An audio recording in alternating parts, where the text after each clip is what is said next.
Hi dears, welcome back. നമുക്ക് എല്ലാവർക്കും ഏറ്റവും ബുദ്ധിമുട്ടുള്ള ഒരു ചാപ്റ്ററാണ് കേരള ടുവേർഡ്സ് മോഡേണിറ്റി, കേരളം ആധുനികതയിലേക്ക് എന്നതാണ് ആ ഒരു ചാപ്റ്ററിന്റെ പേര്.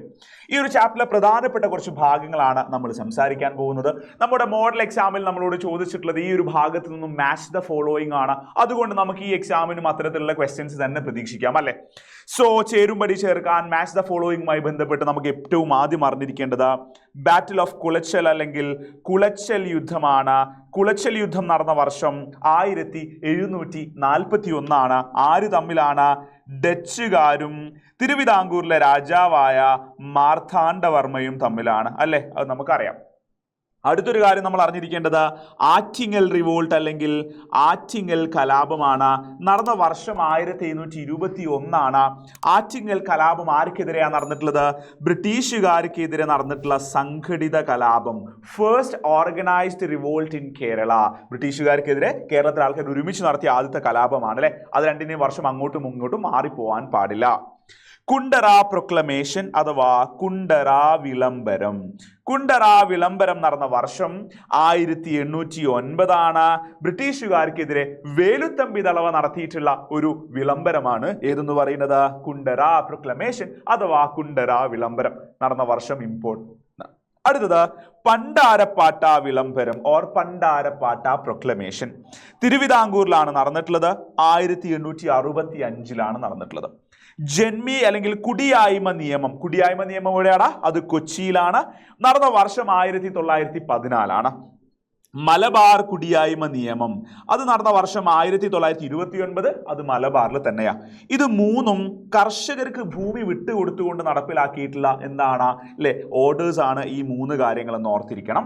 ഇനി അടുത്തത് ചാന്നാർ സ്ത്രീകൾക്ക്, താഴ്ന്ന ജാതിയിൽപ്പെട്ട ചാന്നാർ സ്ത്രീകൾക്ക് മാറുമറയ്ക്കാൻ അനുവാദം ലഭിച്ച വർഷം 1859. അതിന് അനുവാദം കൊടുത്ത, അല്ലെ, തിരുവിതാംകൂറിലെ രാജാവിന്റെ പേര് ഉത്രം തിരുനാൾ മഹാരാജ. അത് മാത്രം നിങ്ങൾ എന്ത് ചെയ്യുക, ഓർത്തിരിക്കുക എന്നുള്ളതാണ്. അടുത്തത് വൈക്കം സത്യാഗ്രഹം. ഏതാണ്? വൈക്കം സത്യാഗ്രഹം 1924. 1924 വൈക്കം സത്യാഗ്രഹം നടക്കുന്നത്. അതിന്റെ ലീഡർ TK മാധവൻ. ആരാണ്? TK മാധവൻ. ഓക്കെ. ഇനി ഈ ഒരു വൈക്കം സത്യാഗ്രഹവുമായി ബന്ധപ്പെട്ട് സവർണ ജാഥ നടത്തിയത് ആരാന്ന് ചോദിച്ചാൽ അത് മന്നത്ത് പത്മനാഭന. ഇതൊക്കെ മാച്ച് ദ ഫോളോയിങ്ങിന് ചേരുംപടി ചേർക്കാൻ ചിലപ്പോൾ ചോദിക്കും. ഗുരുവായൂർ ടെമ്പിൾ അല്ലെങ്കിൽ ഗുരുവായൂർ സത്യാഗ്രഹം നടന്ന വർഷം 1931. അതിന്റെ ലീഡർ ആരാന്ന് ചോദിച്ചാൽ നമുക്ക് പറയാൻ പറ്റും, അല്ലെ, ആരാണ്? കേളപ്പനും. അതുപോലെ അതിന്റെ വോളണ്ടിയർ ക്യാപ്റ്റൻ ആരാന്ന് ചോദിച്ചാൽ അത് AK ഗോപാലനുമാണെന്ന് നമ്മൾ പഠിച്ചു വെക്കണം. ഇനി അവസാനം ക്ഷേത്രപ്രവേശന വിളംബരം എന്ന് വെച്ചാൽ ടെമ്പിൾ എൻട്രി പ്രൊക്ലമേഷൻ. എല്ലാ ജാതിയിൽപ്പെട്ട ആൾക്കാർക്കും ക്ഷേത്രത്തിൽ പ്രവേശിക്കാം. ക്ഷേത്രപ്രവേശന വിളംബരം നടന്നത് 1936. 1936 ആണ്. അപ്പൊ നോക്കി, അടുത്ത കാര്യം നമ്മൾ അറിഞ്ഞിരിക്കേണ്ടത് വൈകുണ്ഠസ്വാമികൾ, അല്ലെ, വൈകുണ്ഠസ്വാമികളുടെ ഓർഗനൈസേഷന്റെ പേര് സമത്വ സമാജമാണ്. ഇത് മാച്ച് ദ ഫോളോയിങ്ങിന് ചോദിക്കാൻ ചാൻസ് ഉണ്ട്. ശ്രീനാരായണ ഗുരുവിൻ്റെത് SNDP. അത് നിങ്ങൾക്ക് എല്ലാവർക്കും അറിയാം, അല്ലെ, ശ്രീനാരായണ ധർമ്മ പരിപാല യോഗം. അടുത്തത് അയ്യങ്കാളിയുടെ സംഘടനയാണ് സാധുജന പരിപാലന സംഘം എന്ന് പറയുന്നത്.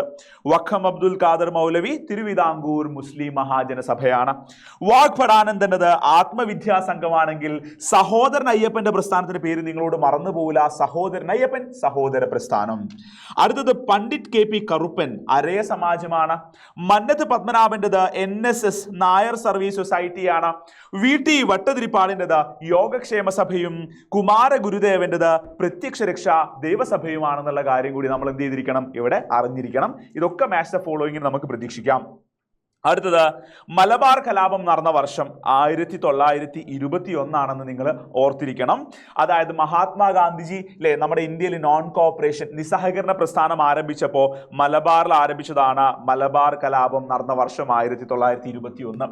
ഇനി മലയാളി മെമ്മോറിയൽ, മലയാളികൾക്ക് ജോലി ആവശ്യാർത്ഥം അല്ലെങ്കിൽ ട്രാവൻകൂറിലെ തിരുവിതാംകൂറിലെ മലയാളികൾക്ക് എന്ത് ചെയ്യണം, ജോലി നൽകണം എന്ന് പറഞ്ഞുകൊണ്ട്, അല്ലെ, GP പിള്ള 10,000-ലധികം ആളുകളെ കൊണ്ട് ഒപ്പ് വാങ്ങിച്ചുകൊണ്ട് ചെയ്തുകൊണ്ട് രാജാവിന് സബ്മിറ്റ് ചെയ്തിട്ടുള്ള ഒരു മെമ്മോറാണ്ടം, അതിന്റെ പേരാണ് മലയാളി മെമ്മോറിയൽ.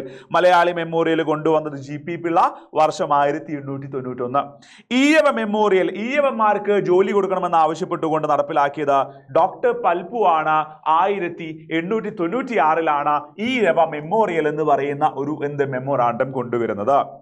നിവർത്തന പ്രക്ഷോഭം എന്ന് വെച്ചാൽ അബ്സ്റ്റൻഷൻ മൂവ്മെന്റ്. തിരുവിതാംകൂറിലെ മുസ്ലിം, ക്രിസ്ത്യൻ, അതുപോലെ ഈഴവ തുടങ്ങിയ വിഭാഗങ്ങൾക്ക് ഗവൺമെന്റ് ജോലി കൊടുക്കണമെന്ന് ആവശ്യപ്പെട്ടുകൊണ്ട് നടന്ന സമരമാണ് നിവർത്തന പ്രക്ഷോഭം അല്ലെങ്കിൽ അബ്സ്റ്റൻഷൻ മൂവ്മെന്റ് എന്ന് പറയുന്നത്. 1932 അത് നടന്ന വർഷം. അതിന്റെ ലീഡേഴ്സ് NV ജോസഫ്, PK കുഞ്ഞ് ആൻഡ് C കേശവൻ. ചിലപ്പോൾ ഒരു ഭാഗത്ത് മാച്ച് ദ ഫോളോയിങ്ങിൽ അല്ലെ നിവർത്തന പ്രക്ഷോഭം എന്ന് തന്നിട്ടുണ്ടാവും, മറുഭാഗത്ത് ചിലപ്പോൾ ഇതിൽ ഏതെങ്കിലും ഒരു ലീഡറിന്റെ പേരായിരിക്കും ചിലപ്പോൾ തന്നിട്ടുണ്ടാവുക. അപ്പൊ അത് കൺഫ്യൂഷൻ ആവാൻ പാടില്ല. അടുത്തത് 1.25 കോടി മലയാളികൾ എന്ന നോവൽ എഴുതിയത് ആരാണ്? കേരളത്തിന്റെ ആദ്യത്തെ ചീഫ് മിനിസ്റ്ററായ EMS നമ്പൂതിരിപ്പാടാണ് എന്ത് ചെയ്തിട്ടുള്ളത്? ആദ്യത്തെ എന്തുള്ളത്? ആദ്യത്തെ അല്ലെ ഫോണിന്റെ അലാർ അടിയുന്നതാണ് ഇടയ്ക്കിടയ്ക്ക്, നിങ്ങൾ നോക്കണ്ട. ഓക്കെ, എന്തെന്ന് പറയുന്നത് EMS നമ്പൂതിരിപ്പാടാണ് 1.25 കോടി മലയാളികൾ എന്ന് പറയുന്ന നോവൽ എഴുതിയിട്ടുള്ളത്. നോക്കൂ നിങ്ങൾ, ഇവിടെ GP പിള്ള എന്ന് പറയുന്നത് നമ്മൾ കണ്ടാൽ മാച്ച് ദ ഫോളോയിങ്ങിൽ നമുക്കറിയാം അതേതാണ്? മലയാളി മെമ്മോറിയൽ ആണ്. ഡോക്ടർ പൽപു എന്ന് പറഞ്ഞാൽ ഈഴവ മെമ്മോറിയൽ ആണ്. C കേശവൻ എന്ന് പറയുമ്പോൾ നമുക്ക് എന്ത് പറയാം? അത് നിവർത്തന പ്രക്ഷോഭം. C കേശവൻ മാത്രമല്ല PK കുഞ്ഞും അല്ലെ ഒക്കെ അതിന്റെ നേതാവാണല്ലേ.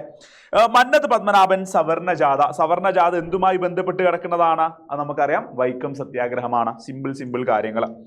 ഇപ്പൊ ഇത് എന്താണ്? ഇതിന്റെ വർഷക്രമത്തിൽ നമ്മൾ അറേഞ്ച് ചെയ്യാൻ ശ്രമിക്കുമ്പോൾ ഗുരുവായൂർ സത്യാഗ്രഹ 1931, നിവർത്തന പ്രക്ഷോഭം 1932, ടെമ്പിൾ എൻട്രി പ്രൊക്ലമേഷൻ 1936, ക്ഷേത്ര പ്രവേശന വിളംബരം, വൈക്കം സത്യാഗ്രഹ 1924. മിക്കവാറും ഈ ചാപ്റ്ററിന് മാച്ച് ദ ഫോളോയിങ് തന്നെയായിരിക്കും നമുക്ക് കൂടുതൽ പോസിബിലിറ്റി എന്ന് നമുക്ക് പറയാം അല്ലെ. ഗുരുവായൂർ സത്യാഗ്രഹവും വൈക്കം സത്യാഗ്രഹം എന്താണെന്നുള്ളതൊക്കെ നിങ്ങൾ പഠിച്ചതാണ്. ഗുരുവായൂർ ടെമ്പിളിനകത്ത് കയറാൻ വേണ്ടി നടന്നതാണ് ഗുരുവായൂർ സത്യാഗ്രഹമെങ്കിൽ വൈക്കത്തുള്ള ടെമ്പിൾ ക്ഷേത്രത്തിന് മുമ്പിലൂടെ അല്ലെ ആളുകൾക്ക് സഞ്ചരിക്കാൻ വേണ്ടി നടന്നതാണ് ഏതെന്ന് പറയുന്നത്? വൈക്കം സത്യാഗ്രഹം. ഇത്രയും കാര്യങ്ങളാണ് ഈ ഒരു ചാപ്റ്ററിൽ ഏറ്റവും പ്രധാനപ്പെട്ട നമുക്ക് പ്രതീക്ഷിക്കാവുന്ന ഭാഗങ്ങൾ. സോ നമുക്ക് മറ്റൊരു വീഡിയോ ആയിട്ട് വീണ്ടും കാണാം. ബൈ.